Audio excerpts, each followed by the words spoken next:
Very good morning. In the previous lectures, we were discussing about two methods we have discussed. One is bisection, and another is Newton's method. And we have found that the advantage of bisection method is it always converges. However, disadvantage was that it converges to the roots with the order of convergence, which is with the order of convergence 1. And then and another method, Newton's method, was uh, uh, given was derived by using Taylor series or taking the tangent at the point xn comma f of xn. And what we have observed there is there are two things. One thing is advantage of Newton's method is its order of convergence is 2. So it is if it converges, and then it will converge faster than bisection method, indeed double faster than bisection method. On the other hand, we have also seen this method will not converge every time, and we have seen examples, one example there.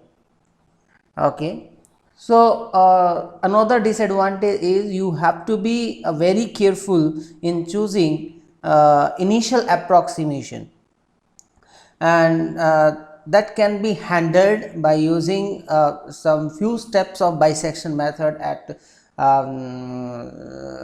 starting level, and then you can suddenly jump to Newton's method. So that point can be handled. However, the large class of the function may not be falling into the category where we can apply the Newton's method, where the function is not differentiable. So if the function is not differentiable, you cannot use the Newton's method. So however, those functions are also important for us, and so this is another drawback of the Newton's method, that it uses the differentiability of the function f, right. So to overcome this this disadvantage, many mathematicians have given various approaches, and also they have keep in their mind that that order of convergence should be more than 1, or at least or nearby 2 or more.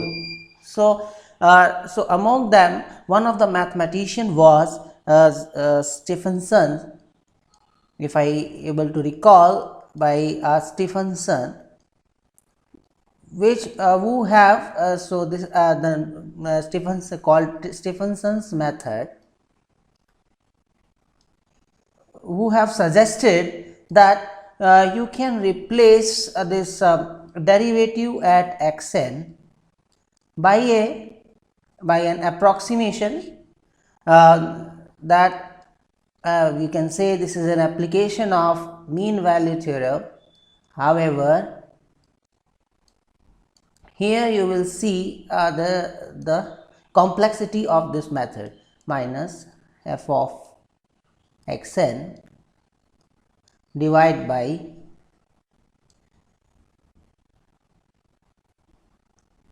f of xn. So it's an approximation of f dash of xn, but instead of h, so f of x plus xn plus h minus f of x divided by h. So here h needs to be tends to 0, so f of xn needs to be small. Okay, it needs to be very small to use this Stephenson method. Okay, and it can be also shown that once you replace this in the original method, so at each step, so it's started with n equals to 0. Okay, so if I wish to see how this uses the method is what will be the derived method will be of this form. So Stephenson method is given by xn plus 1 is equals to xn minus, so f of xn is there, so if I replace f dash of xn by that approximation f of xn square divide by f of xn plus f of xn minus f of xn. So n is greater than equals to 0, right? So when you want to evaluate n at n equals to 0, means you are trying to evaluate x1. So what are the values you require? X naught, f of x naught, and f of x naught plus f of x naught. So at n equals to, when n equals to 0. Similarly, at n equals to 1, means x2 you wish to evaluate. So what are the values it will use? X1, f of x1, f of x1 plus f of x1. So what is tells that this uses two function evaluation at each step. So x1 is given by the previous step, x0 is the initial approximation, but you need to evaluate two function evaluation at each step, right? So at n equals to k you require f of xk and f of xk minus 1. So if you want to write n equals to k, means you are requiring xk plus 1, then what you require is xk, which will be coming from the previous step, so it's not new evaluation. So what you have to evaluate f of xk and f of xk plus f of xk. So it requires two function values, right? Okay, it can be it can be shown that by performing error analysis, means like you difference by r execute on the both side and use the Taylor series expansion. It can be shown that that this method has quadratic convergence. So this I may left as an exercise that show that Stephenson's method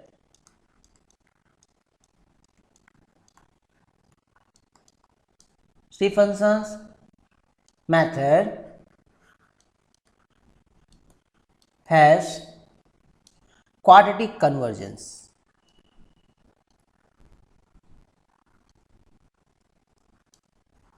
Quadratic convergence. Okay, so this I can leave as an exercise for you. Okay, and you have to use, means like use Taylor series.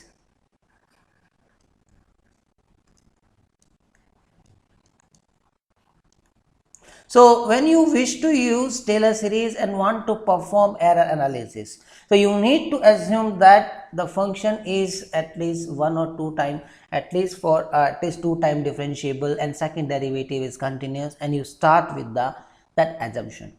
So use Taylor series, means like you have to evaluate f of r plus en, means f of xn. Then you have f of xn plus r plus en plus f of xn, that is r plus en. So you have to use for both Taylor series and establish the result. Okay, so this only have involve some careful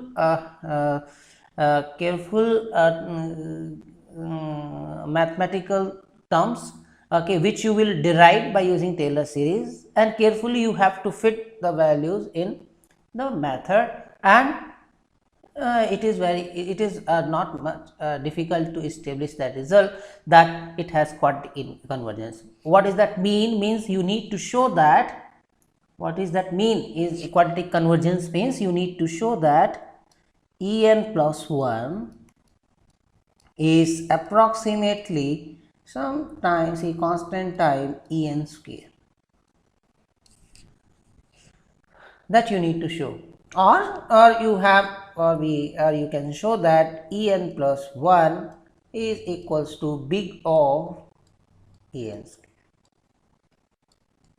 So either one of them is fine for me. Okay. So another method is which is suggested by mathematician is known as secant method.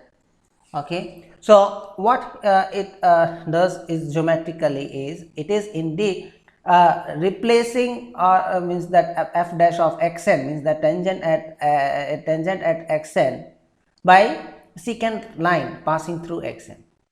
Okay, passing through xn comma. So this is the point. If I refer this point, this is xn comma f of xn. Okay, and this is the point xn minus 1 comma f of xn minus 1.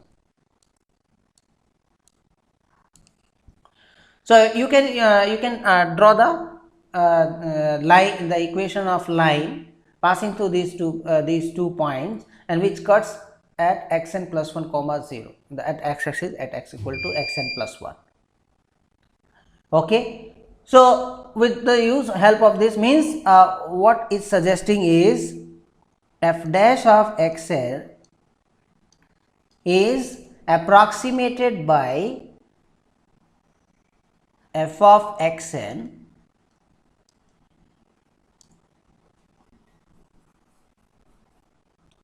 okay, f of xn minus f of xn minus 1 divided by xn minus 1.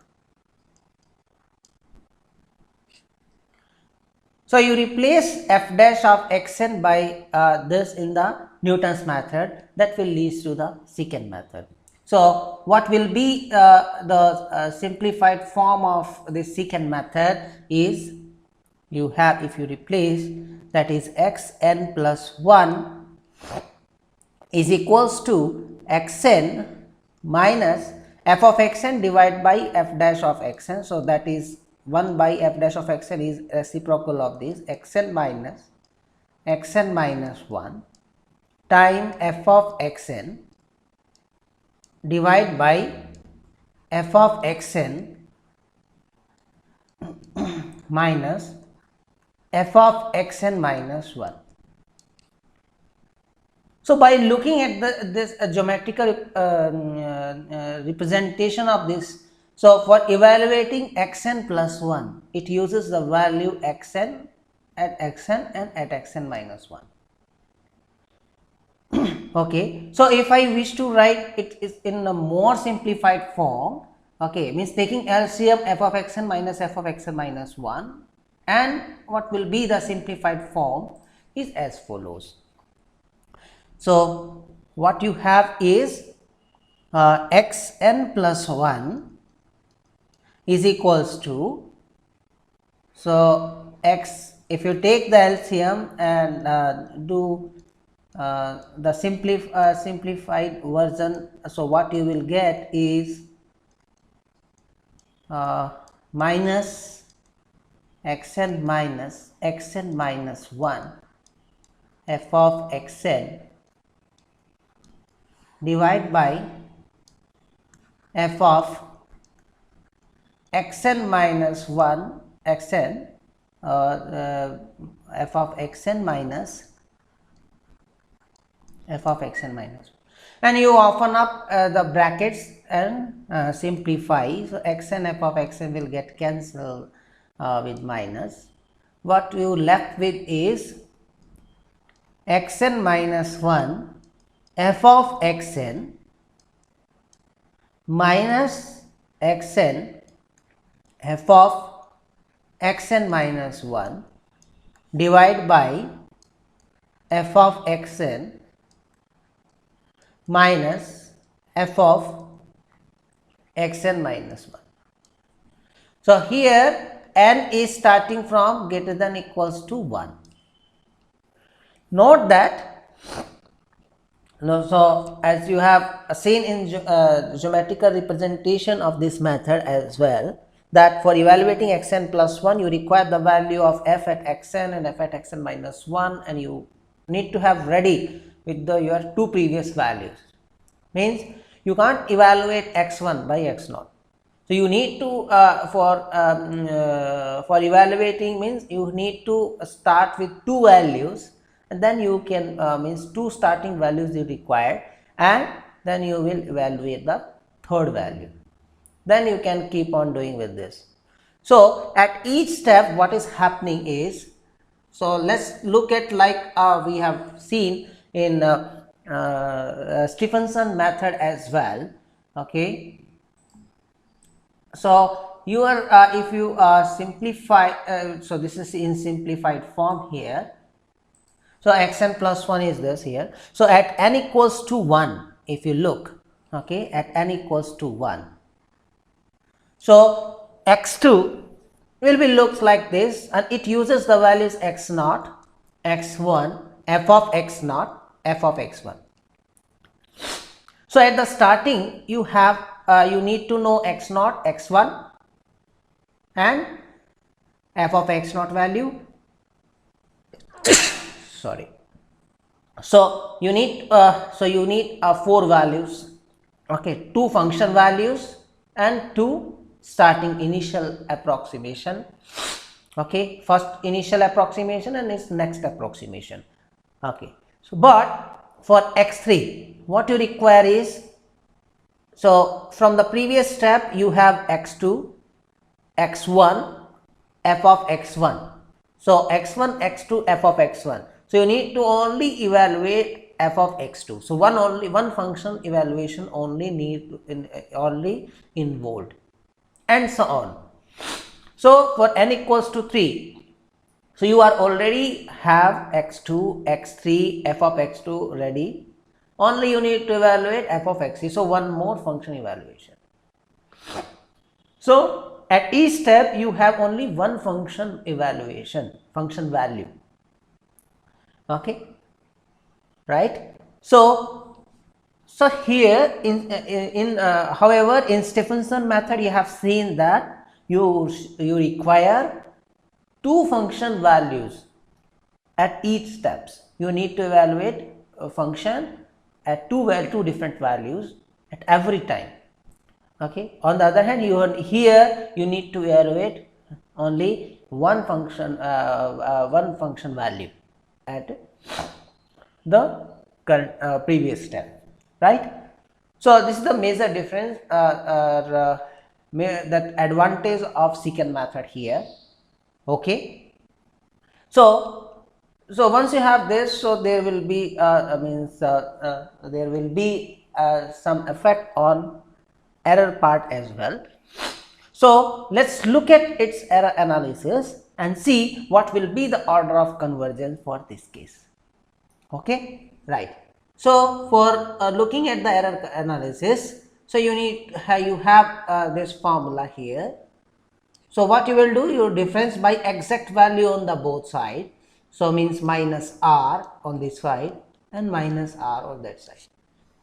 So, r is we are using as r is an exact value and xn plus 1 or xn are approximate values.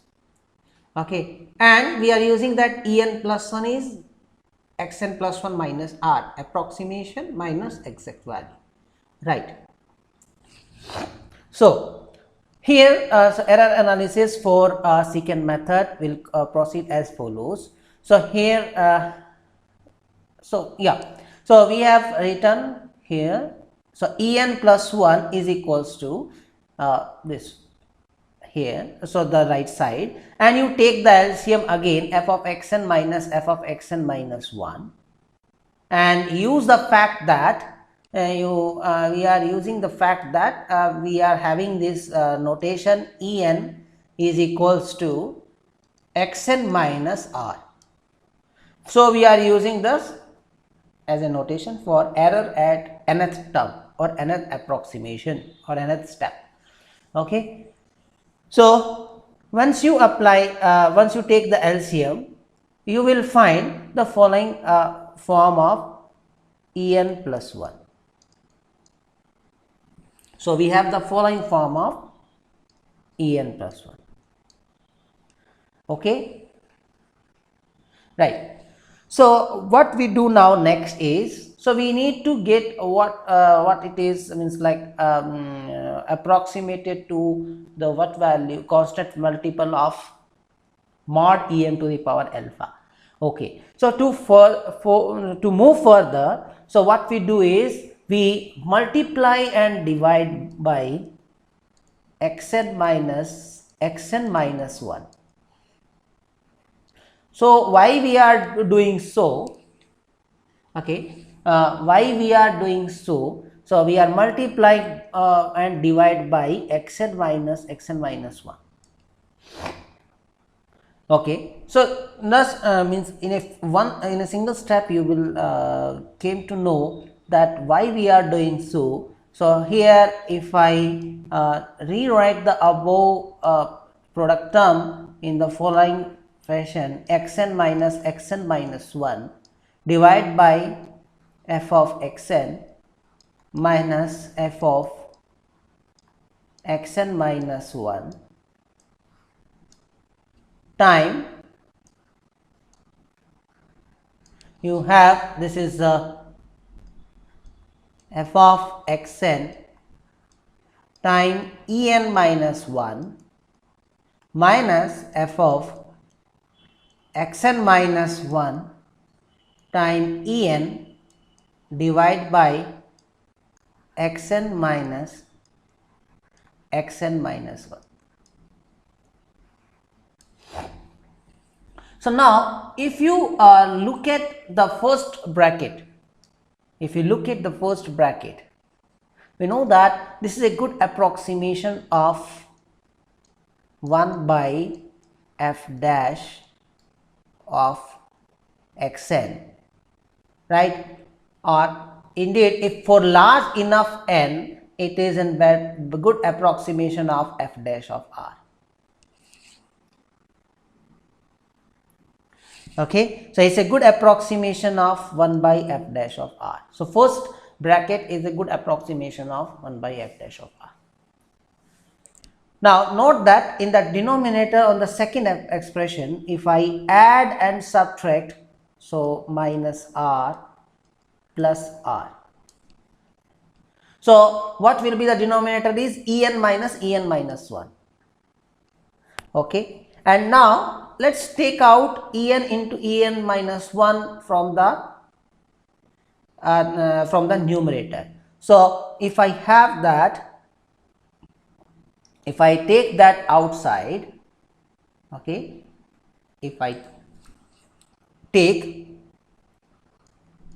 En into En minus 1 outside, so what you will form is, this is f of xn divide by En minus f of xn minus 1 divide by En minus 1, whole term is divided by En minus 1.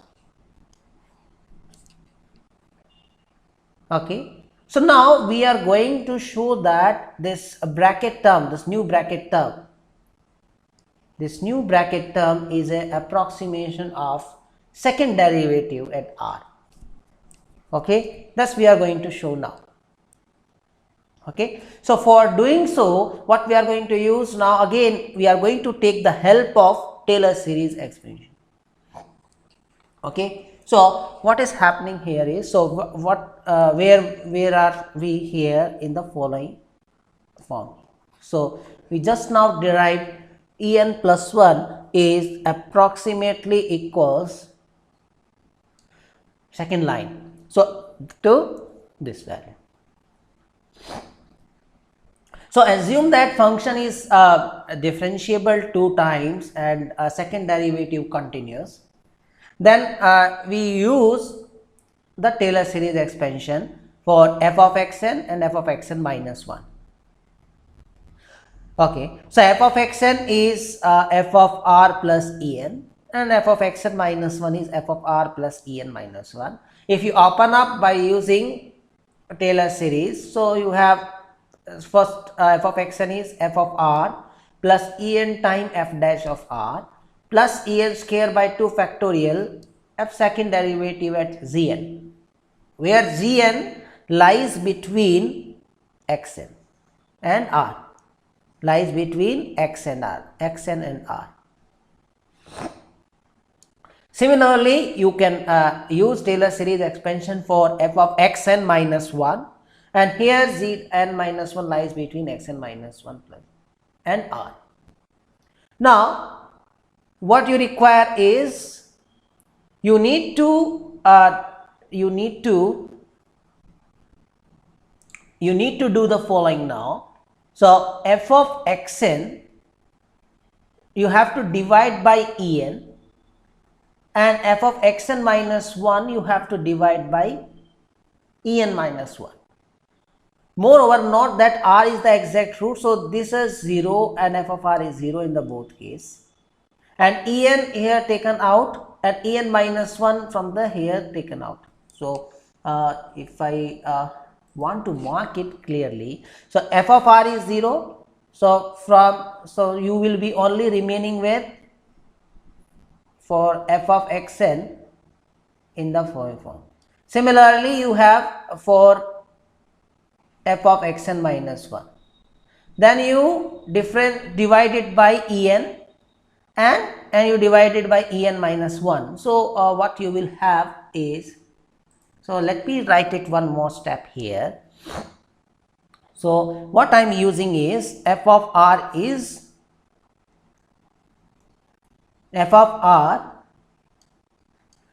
0. So this implies f of xn divided by en is equals to f dash of r plus en by 2 f second derivative at zn. Similarly, f of xn minus 1 divided by en minus 1 is equals to f dash of r plus en minus 1 by 2 f second derivative at zn minus 1. What you need to have is you need to differentiate both. So f dash of r will get cancelled. So what you will get is the difference is equals to 1 by 2 time en f second derivative at zn minus en minus 1 f second derivative at zn minus 1. Now for large enough n, zn and zn minus 1 are very close to r. So this is further equal, so this difference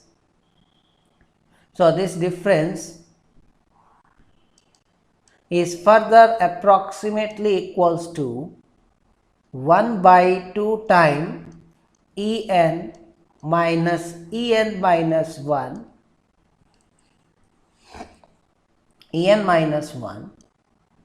f second derivative at r for large. Okay, so with this what we will have is as follows. So en plus 1 is approximated by this here. So you have already seen this.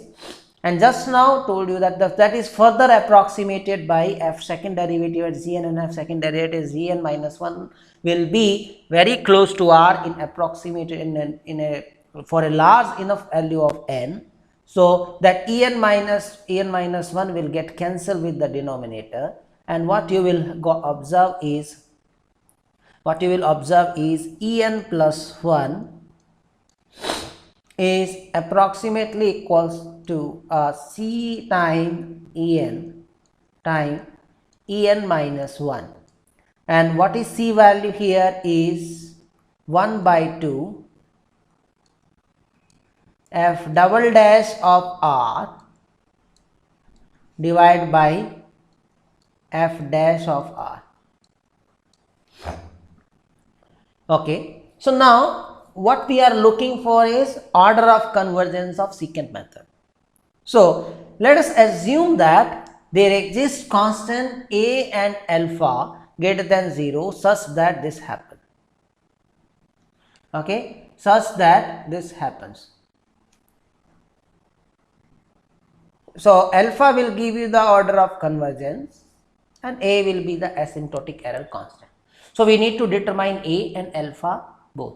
So from this what you will observe is this implies mod of en is a time mod of en to the power en minus 1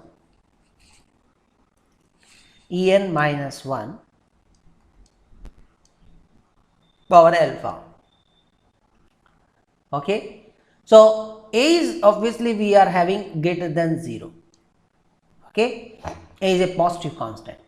So this further implies mod of en minus 1 is a to the power minus 1 by alpha mod of en to the power 1 by alpha. Okay, so what we have on original is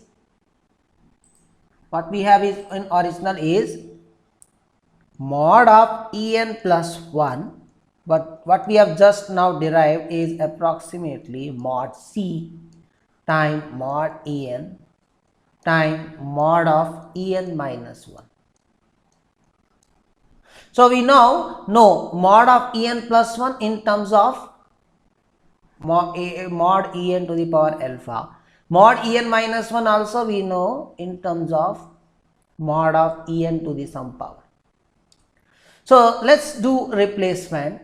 What will you get is this implies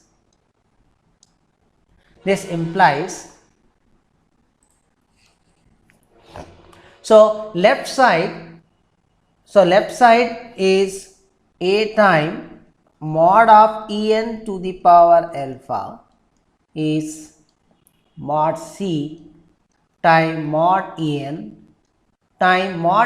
minus 1, that is a to the power minus 1 by alpha time mod en to the power 1 by alpha.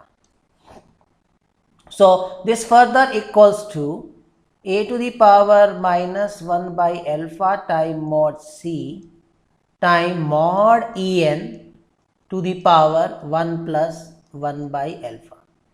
So this is a positive constant, so this can be this is only possible. So this approximation is only possible, which is possible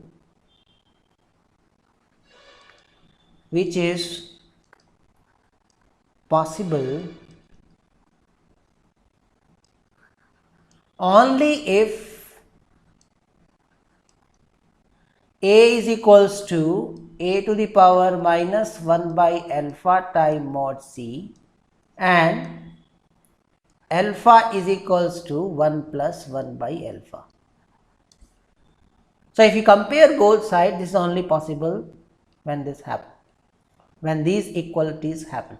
So the second, alpha is equals to 1 plus 1 by alpha, this gives you, this implies, if you take, because alpha is greater than 0 and it's a quadratic equation in alpha, if you solve it, it will be 1 plus root 5 by 2 positive root, which will be 1.62.